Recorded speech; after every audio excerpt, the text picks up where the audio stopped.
Olá, meus amigos, minhas amigas, sejam todos bem-vindos e bem-vindas ao estudo do livro Voltei, comigo, André Luiz Querini Vilar. Gratidão ao espírito de irmão Jacó, que é Frederico Figner, e gratidão ao médium Chico Xavier pela obra fantástica que é o livro Voltei, pelas revelações, pelas nuances, pela maravilha do material que nos deixa. Então, a nossa gratidão. Se hoje estamos ligados a este projeto, é graças ao médium e ao espírito que nos trouxe essas informações. Agradeço também à TV A Caminho da Luz pela oportunidade que estão me dando, tanto quanto agradeço ao Centro Espírita Perdão, Amor e Caridade, o CEPAC, que estão conferindo a mim a dádiva e a alegria de fazer parte deste projeto. Então nós estamos vendo o capítulo 19, o penúltimo capítulo que compõe esta obra, e aqui estamos já percebendo o quanto que o trabalho em prol do próximo traz benefícios para o próprio eu. Então nós vemos a forma que ele chegou no mundo espiritual no início do livro, com soberba, já querendo corresponder com os encarnados, com os amigos, já querendo mandar mensagens periódicas, falando como que era a vida no além, até que ele ouve um não, que não era possível, para o Frederico Figner de agora. Nesse período, que eu ouso a dizer que são alguns anos, do início do livro até o presente momento do livro, são alguns anos que ele passou no mundo espiritual, nós vemos o amadurecimento do espírito. Não estou falando que o espírito progrediu, não estou falando que o espírito se tornou luz do dia para a noite. Não, ele já era um espírito espiritualizado, evangelizado.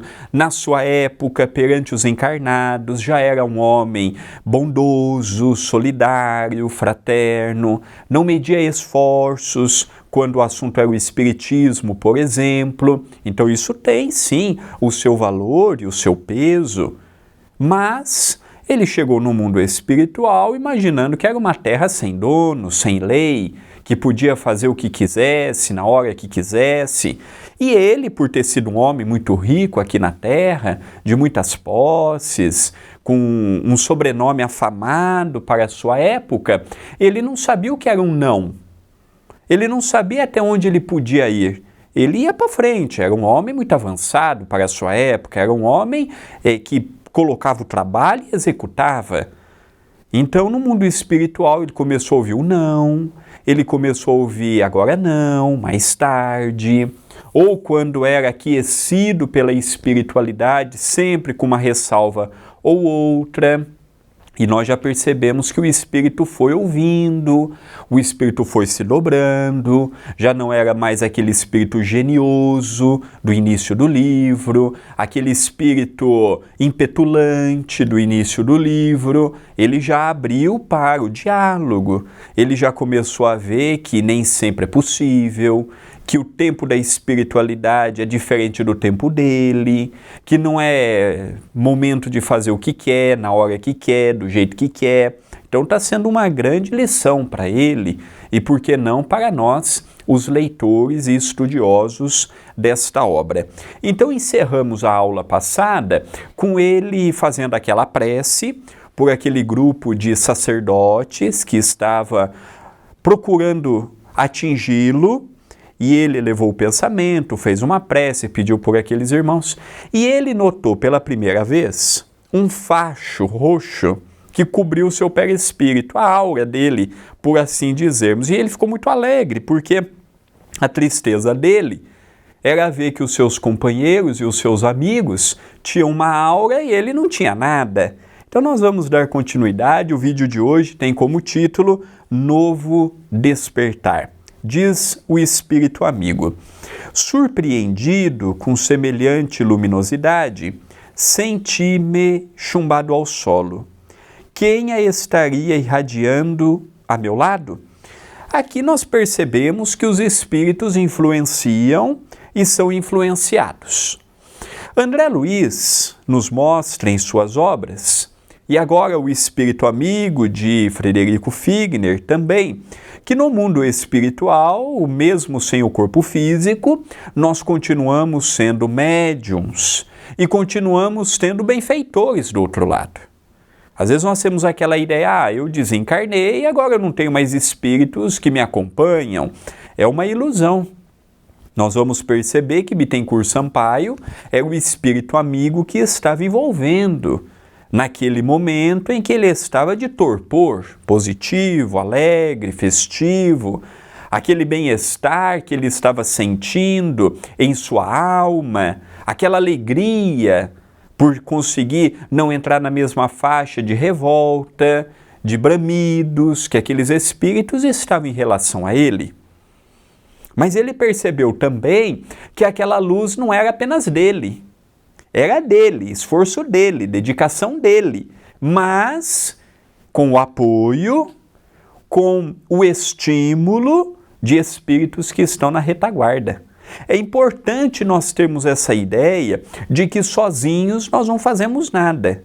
Nós vivemos num coletivo, tanto aqui quanto no além, tanto aqui quanto lá, continuamos cooperando e sendo cooperadores do além, do alto, dos espíritos. Nós sozinhos somos um ponto de vista, tanto do ponto de vista físico quanto do ponto de vista espiritual.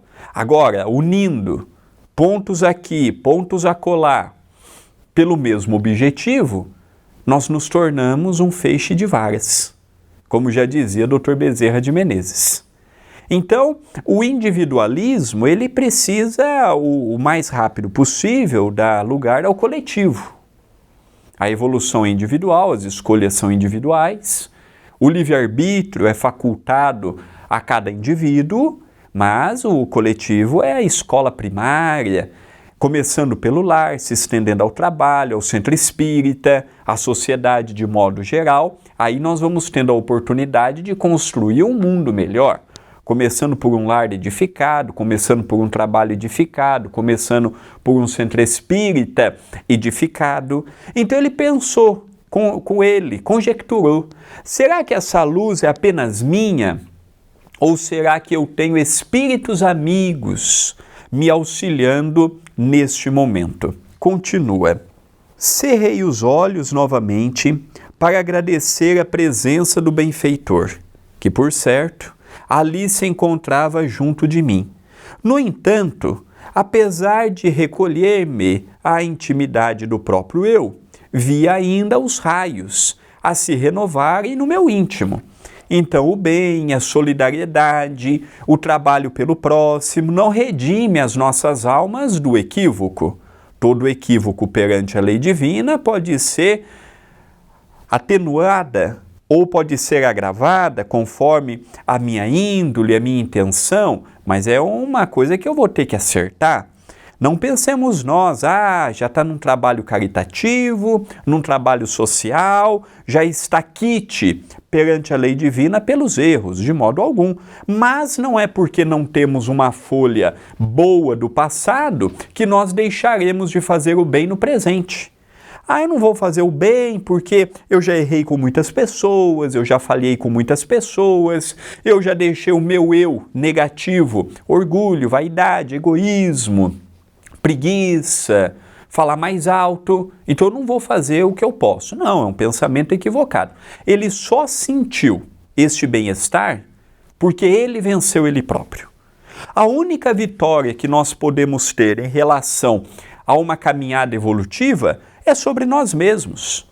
Materialmente falando, tudo que eu amealho ficará para alguém. Quando eu tenho um herdeiro, ficará para o herdeiro. Quando eu não tenho um herdeiro, vai para o governo, para quem eu destinar uma obra assistencial, vai para um parente distante, vai para alguém. Agora, quando eu percebo que o trabalho no bem me dá a oportunidade de lavrar um novo testamento, pautado em amizades sinceras, convictas do bem ao próximo, nós não tenhamos dúvidas que isso traz um bem-estar imenso. Quando eu tenho a oportunidade de estar no sábado, pela manhã, no Núcleo Chico Xavier, realizando a sopa fraterna, desde os 17 anos de idade, é uma alegria que eu não encontro em outro lugar.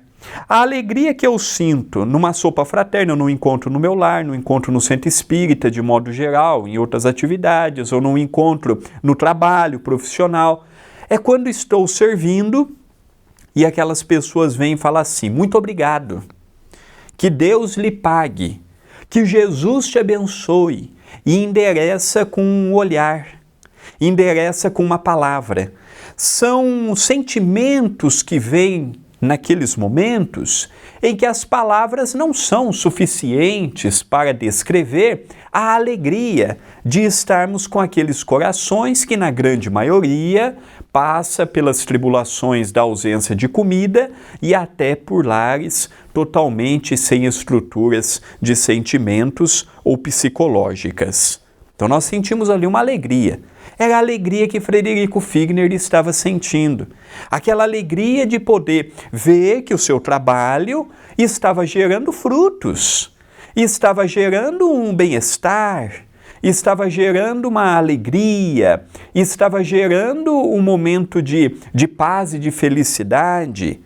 Diga-se de passagem, qual foi a última vez que sentimos uma alegria vindo do nosso íntimo?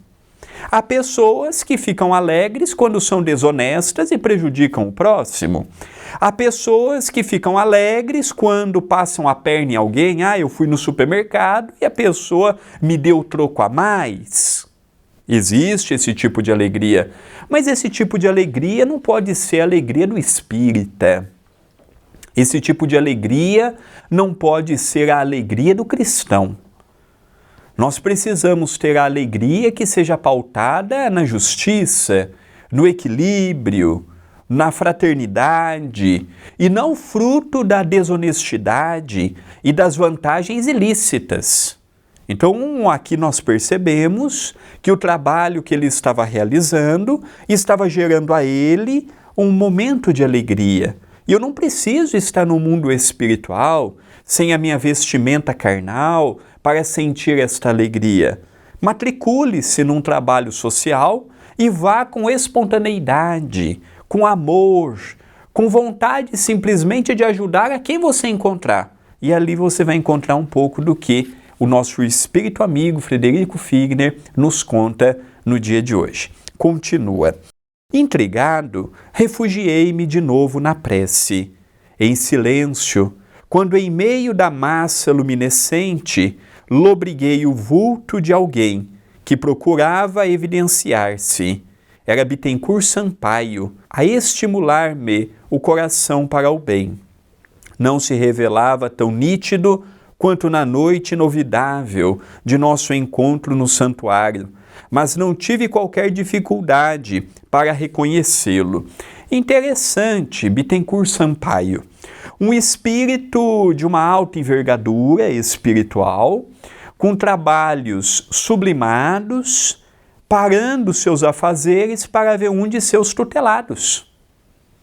Acompanhando Frederico Figner, nós temos aquela ideia, o espírito é muito ocupado, não olha por nós, não tem tempo para nós, é uma ilusão. Esses espíritos só têm tempo para fazer as coisas quem é ocupado. No centro espírita, eu já aprendi isso. Existem dois tipos de pessoas que você pode pedir serviço. Os organizados, porque ele vai arranjar um tempo na sua agenda, ou os ocupados. Ele é ocupado, mas ele vai procurar arranjar um tempo para fazer. São os dois tipos de pessoas, os organizados e os ocupados. Aqueles que não têm muitos afazeres, os desocupados, os que têm tempo livre, repara, esses nunca têm tempo. Quando você precisar de alguma coisa, não peça para quem tem tempo livre, não, porque ele vai sempre te dizer que não tem tempo. Agora, se você achar uma pessoa organizada e uma pessoa ocupada, esse vai ter tempo para te ajudar. Isso eu já percebi na casa espírita e é uma realidade.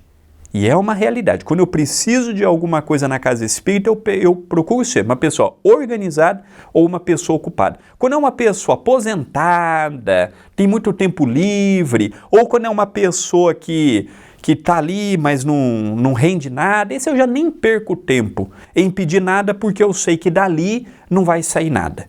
E também não peço para quem tudo é difícil. Precisa tal coisa. Nossa, André, justo nesse dia eu não vou poder.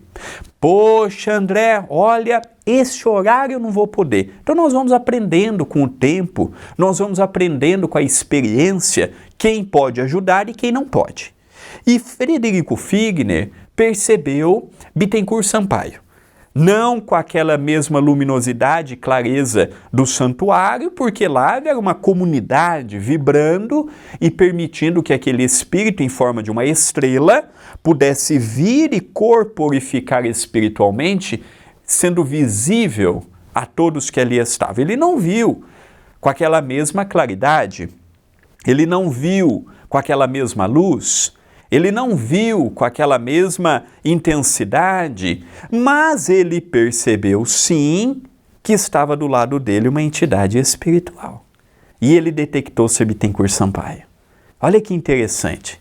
Com toda a ocupação de Bittencourt Sampaio, com todo o trabalho, me faz lembrar quando Frederico Figner, neste livro, narra que ele esteve nos Estados Unidos da América do Norte e teve com o grande inventor e benfeitor Thomas Edison. Lembram desse episódio no livro? Que ele teve vontade de conhecer o grande inventor, já que eram contemporâneos, e é uma das casas, um dos comércios de Frederico Figner chamava Casa Edison, em homenagem também ao grande inventor. E lá o inventor deu a ele alguns minutos para que eles pudessem estar juntos. Então nós percebemos nitidamente que esses espíritos sempre têm tempo. Eu fico imaginando Chico Xavier. Dormia 2 horas por noite, trouxe 550 livros, trabalhava 8 horas por dia, sendo que para ir trabalhar era de carroça e para voltar também, quando não ia a pé e voltava a pé. Numa noite de receituário, trazia 800 receituários, como ele próprio disse numa entrevista que lançaremos no livro agora no dia 2 de abril, Chico Xavier, Uma Gota de Amor. Ele mesmo disse que numa noite recebia 800 receituários de Dr. Bezerra, 900 receituários, atendiam mais de 1.100 pessoas. Veja, hoje é comum um templo católico, um templo evangélico ter 1.000, 2.000, 3.000, 4.000 pessoas, mas não é comum na década de 40, 50, 60, para uma religião pequena como o Espiritismo, você atender 1.000, 2.000 pessoas, como o Chico diz que atendia em Pedro Leopoldo e posteriormente em Uberaba. Onde é que o Chico arranjava tempo? O Chico disse nessa mesma entrevista que por semana era mais de 500 cartas que ele recebia pelo correio. Estamos falando de mais de 2.000 correspondências por mês. E ele respondia para todos. Um médium que recebia no início 3 vezes por semana, segunda, sexta e sábado, depois segunda e sexta, depois posteriormente sábado, recebia 10, 12 cartas psicografadas do além, cada carta contendo 80, 90, 100 páginas. Vejamos bem, fazendo um cálculo básico, 80 a 100 páginas, vezes 10 espíritos que se comunicavam, é de 800 a 1.000 páginas escritas à mão numa noite. 3.000 páginas sendo escritas somente pelo correio do além numa semana. 3.000 vezes 4, 3, 6, 9, 12. 12.000 páginas, só endereçadas a famílias que perdiam seus entes amados. O livro Paulo e Estevão é dessa grossura. Quanto que não foi de página para psicografá-lo? O Parnaso de Além-Túmulo, os livros de modo geral, o Chico tem livros maçudos. Como é que ele arranjava tempo para tudo isso? Recebia pessoas de todo o Brasil e do mundo que visitava ele? Como é que ele tinha tempo para tudo isso? Então nós percebemos claramente que o tempo quem faz somos nós. Eu me lembro de uma resposta que o Chico deu para o meu pai que eu achei interessante. O meu pai, recém-promovido a gerente titular, gerente geral de uma agência bancária, início dele no espiritismo, casadinho de novo com a minha mãe, eu e a minha irmã nos sonhos ainda do casal, e de repente o Chico olha para o meu pai e fala assim: meu filho, você tem de estudar 2 horas por dia. E na época do meu pai de banco não era igual hoje, computadorizado, tem hora para entrar e tem hora para sair. O meu pai não tinha hora para sair, era o último a sair da agência bancária. Tudo se fazia na mão, não tinha modernidade de hoje. Hoje a vida é muito mais fácil profissionalmente do que há anos atrás. E é interessante porque meu pai pensou: o Chico tá doido. Onde que eu vou arranjar tempo? Casei há pouco tempo. Planejo ter filhos. E ainda estudar 2 horas por dia? O Chico olhou para ele, o Chico lia o pensamento das pessoas. O Chico olhou para ele e falou assim: meu filho, eu não estou doido não. Durma menos e estude mais. Então o tempo quem faz somos nós, ué. Há tempo para ficar no celular, dá tempo para ver uma série, há tempo para estudar, dá tempo para trabalhar, há tempo para arrumar a casa, há tempo para fazer a comida, há tempo para visitar um familiar. Tudo é questão de prioridade. Agora, se eu priorizo o estudo, se eu priorizo o trabalho, se eu priorizo uma atividade espírita, naturalmente que alguma coisa eu vou ter que deixar de lado. Eu não consigo fazer tudo. Eu não priorizei o estudo, então não adianta eu reclamar que não tenho tempo de final de semana. Eu não priorizei o trabalho assistencial de final de semana na casa espírita, não adianta eu reclamar que eu tenho menos tempo à família. São escolhas, eu faço as minhas escolhas. Ninguém apontou uma arma para mim e falou assim: ó, você tem que estar no sábado de manhã no centro espírita. Foi uma escolha minha. Agora, eu não posso alegar que não tenho tempo. São prioridades. Não tem como eu ter 15 prioridades num dia. Eu não tenho tempo, meu dia é 24 horas. Então a vida, ela é composta de prioridades. Agora, eu acho engraçado. Nós fazemos as nossas escolhas e depois reclamamos. Reclamamos que não temos tempo, reclamamos que estamos cansados, reclamamos que estamos isto ou aquilo. Ora, então vamos dar um jeito na agenda. Não consigo tudo, vou num ritmo menor. Não consigo trabalhar e ir para o centro espírita de final de semana, e o trabalho é essencial, que é o meu ganha-pão, vou trabalhar. Não consigo trabalhar e estudar porque o corpo não aguenta, o que é prioridade? Um é outro. Vou priorizar o que eu escolho. Não consigo visitar todo final de semana a família, mas eu consigo pegar uma vez a cada 10 dias, 15 dias.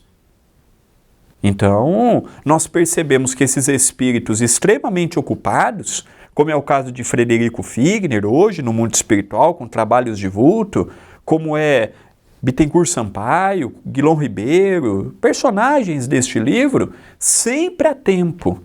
Sempre há tempo. Então essa organização depende de nós. Há coisas que eu posso falar no meu dia, não.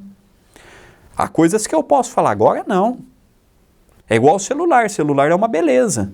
Mas se você não souber a hora de dar um tempo para ele, ele te consome. Televisão é uma maravilha. Mas se você não souber o momento de falar, passa o nosso final de semana, não fizemos nada, e aí vamos falar assim, poxa, não fiz foi nada. Continua o espírito amigo. Jacó, disse ele, depois de algumas palavras de encorajamento e saudação, não te admires da claridade que te rodeia. Ela pertence a ti mesmo, nasce de tuas energias internas, orientadas agora para a bondade suprema. A concentração de amor verdadeiro produz bendita claridade na alma. A luz é substância divina, gerada nas fontes superiores do Espírito Eterno. Feliz de ti, que compreendeste sem tibieza a necessidade de alijar os próprios caprichos para que a vontade do Senhor te favorecesse o santuário da consciência. A mente que atira para fora de si o obscuro e pesado material dos interesses menos dignos, prepara-se valorosamente para o celeste sinal da irradiação espontânea. Aqui nós vemos os comentários de um espírito superior. Espírito superior não tem tempo para ficar falando bobagens como nós ficamos falando o dia todo. Se nós estivéssemos convivendo com Chico Xavier, com Allan Kardec, com Eurípides, com Dr. Bezerra, com Bittencourt Sampaio, vocês acham que esses espíritos teriam tempo para lamentar? Não teriam. Porque no tempo que eles poderiam gastar lamentando, sabe o que eles fariam e fazem? Vão até aquele necessitado. Em vez de ficar falando de governo, em vez de ficar perdendo tempo reclamando, em vez de ficar vitimizando pelo que tem, pelo que não tem, sabe o que eles iam estar fazendo? Visitando cadeias, visitando hospitais, estando em favelas, comunidades, bairros pobres. Não tem tempo. Nós já vimos alguma entrevista de Chico Xavier falando de governo? Já vimos alguma matéria com Chico Xavier desmerecendo um religioso, seja espírita ou não espírita? Esses espíritos que são grandes e passam pela Terra nos ensinam que às vezes a gente perde muito tempo com bobagem. Se nós filmarmos, gravarmos o que nós falamos durante um dia, às vezes não salva 1 hora de conversa boa. É só reclamação, é só lamentação, é briga e guerra mental, guerra verbal, e briga com um e briga com o outro, e não tá bom, e leva isso para o trabalho, para o centro espírita, para a sociedade. Estamos adoecidos da mente. Estamos adoecidos do comportamento. E ele nos fala, Bittencourt Sampaio, força, meu filho, siga o caminho do bem, tire de dentro de si a luz que brilha aí. Siga convicto, siga firme. Agora, eu lamento, reclamo, tudo é difícil. Que espírito vai me acompanhar? Que espírito estará do meu lado? Espíritos que vibram a mesma coisa. Eu não posso esperar um benfeitor do meu lado vibrando nada. Eu não posso esperar um espírito bom do meu lado vibrando pensamentos ruins. E o pior é que eu levo isso daí para onde eu estou. O vício da maledicência, o vício da fofoca, o vício da intriga, o vício dos pensamentos empobrecidos moralmente. São escolhas. Aí eu chego no mundo espiritual, aí eu tenho que passar por uma reciclagem. O que Bittencourt Sampaio está dizendo para ele é, meu filho, parabéns, você está passando com êxito e com louvor pela reciclagem. Essa escola de iluminação é igual quando eu tomo muita multa de trânsito e eu tenho que fazer tudo de novo. Pegam a minha carta, eu tenho que gastar dinheiro, aí eu reclamo do governo, eu reclamo que eu estou sem dinheiro, aí eu tenho que pegar meu tempo, que já é escasso, fazer todo o processo de novo. Por quê? Porque desrespeitei a lei de trânsito. Então ele está aqui reprovado. Ele está aqui. Agora, tem espíritas que desencarnam que nem lá chegam. Eu já cansei de conversar com espíritas no trabalho mediúnico que estão no mundo espiritual dizendo, olha, eu cheguei em frangalhos. Eu sabia muito, eu lia muito, eu compreendia muito, mas eu não tinha tempo para o próximo.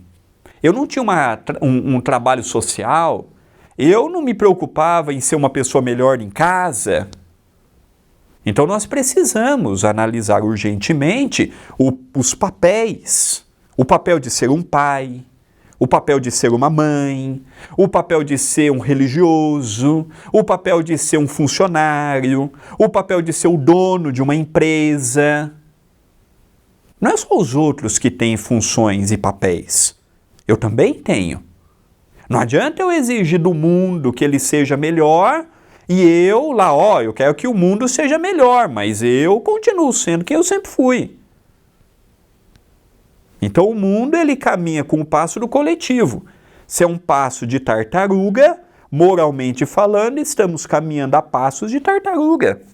Por quê? Porque é o desejo do coletivo. Então o que o Espírito diz para ele? Siga.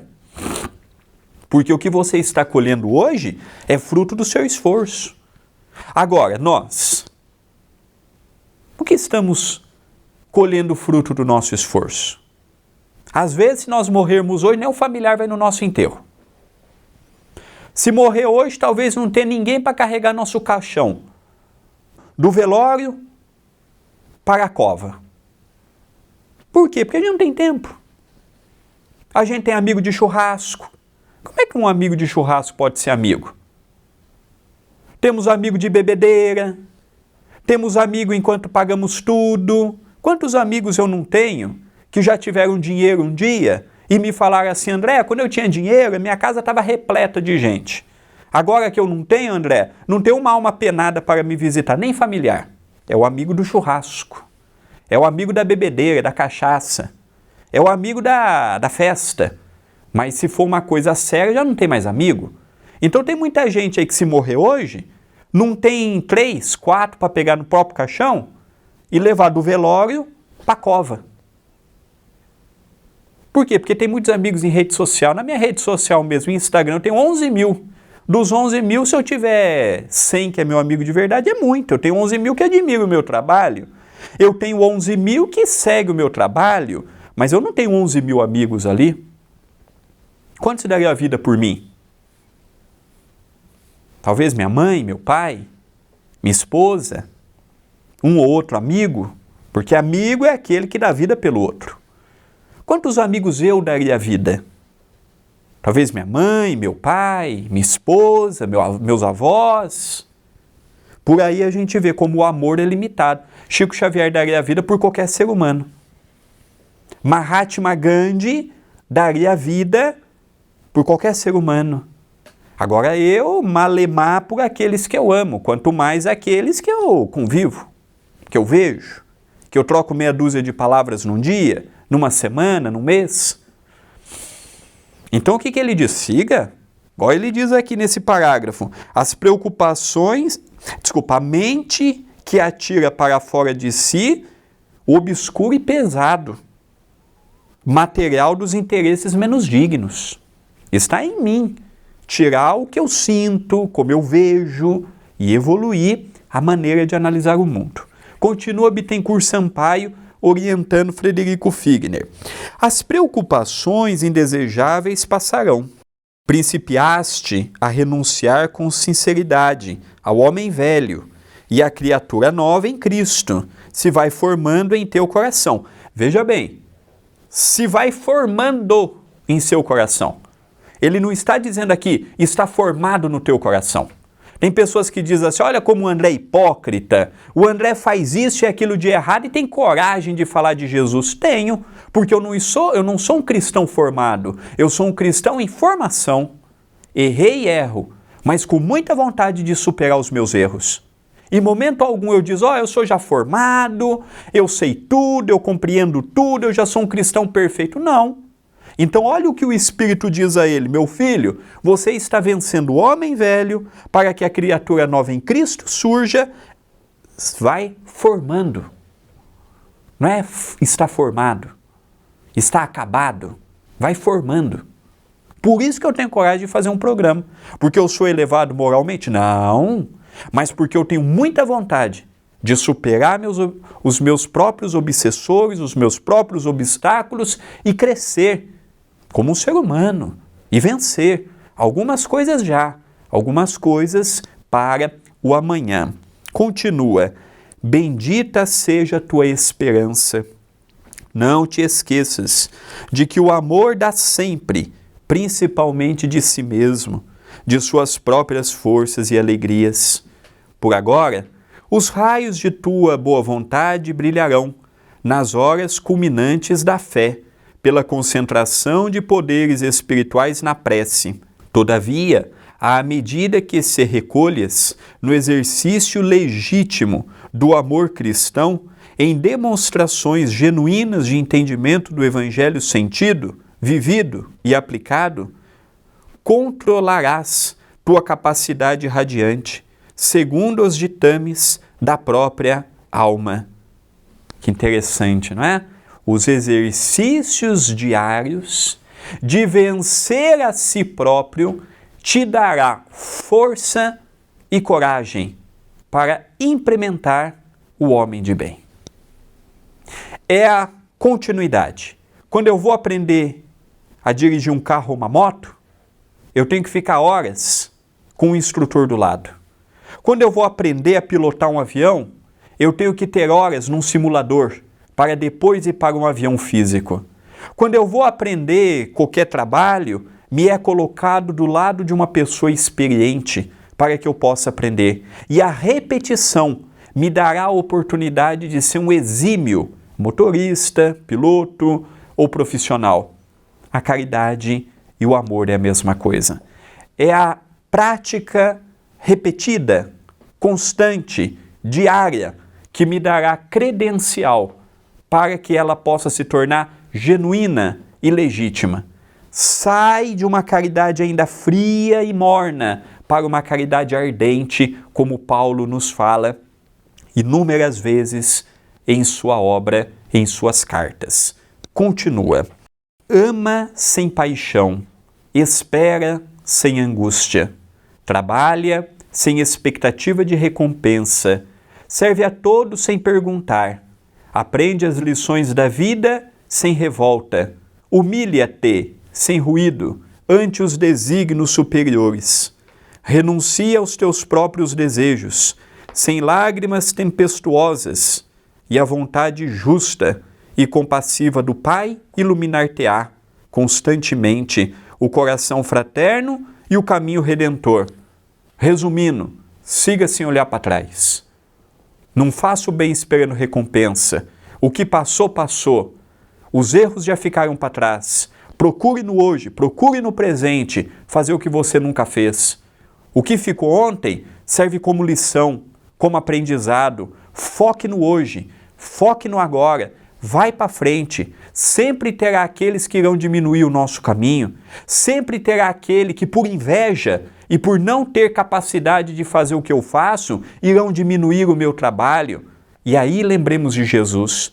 Jesus foi perseguido, Jesus foi mal compreendido pelos seus próprios apóstolos, Jesus foi traído por aqueles que estavam ao seu lado, mas Jesus não deixou de nos amar.